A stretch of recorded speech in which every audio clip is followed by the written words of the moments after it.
Nous sommes dans la commune de Limete, le bastion historique de la famille du président Tshisekedi à Kinshasa.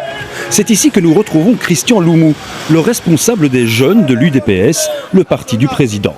Il a accepté de nous présenter ses troupes. Ici, ce sont mes amis de la Force du Progrès. Cette base ici, c'est pour le Congolais et le Congo. Même après le président Tshisekedi, celui qui viendra, il doit souscrire dans cette démarche le Congo et pour les Congolais. Viva, viva! Ces hommes affirment vouloir défendre le Congo face à l'agression rwandaise et se disent prêts à rejoindre l'armée à l'appel du président Tshisekedi. En tant que combattants, nous nous sommes dit que nous ne pouvions pas rester insensibles à cet appel. Donc nous nous rassemblons pour soutenir nos soldats et défendre l'intégrité territoriale pour que l'ennemi ne passe pas. Mais ce discours patriotique s'accompagne aussi d'une sévère critique des pays occidentaux.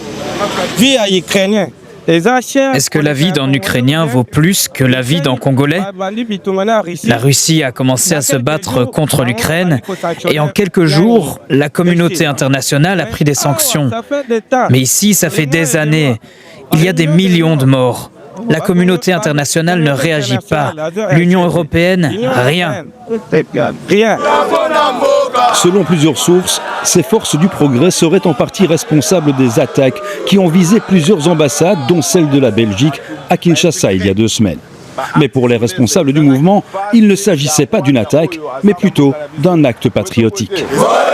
Nous n'avions pas visé les ambassades. Nous voudrions juste émettre notre mécontentement face à cette hypocrisie dont nous sommes victimes. Il pousse encore le président Tshisekedi à aller négocier avec le criminel, le pilleur. C'est injuste.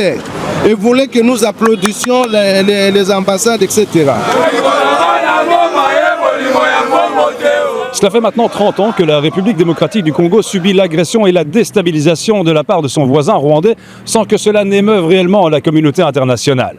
Aujourd'hui, avec le retour de la guerre à l'Est, avec la prise de Goma par le M23 soutenu par le Rwanda, cette guerre oubliée ressurgit dans l'espace médiatique. Et les Congolais espèrent aujourd'hui que la communauté internationale et particulièrement l'Union européenne demanderont des sanctions contre le Rwanda comme ils l'ont demandé à l'égard de la Russie lorsqu'elle envahit l'Ukraine.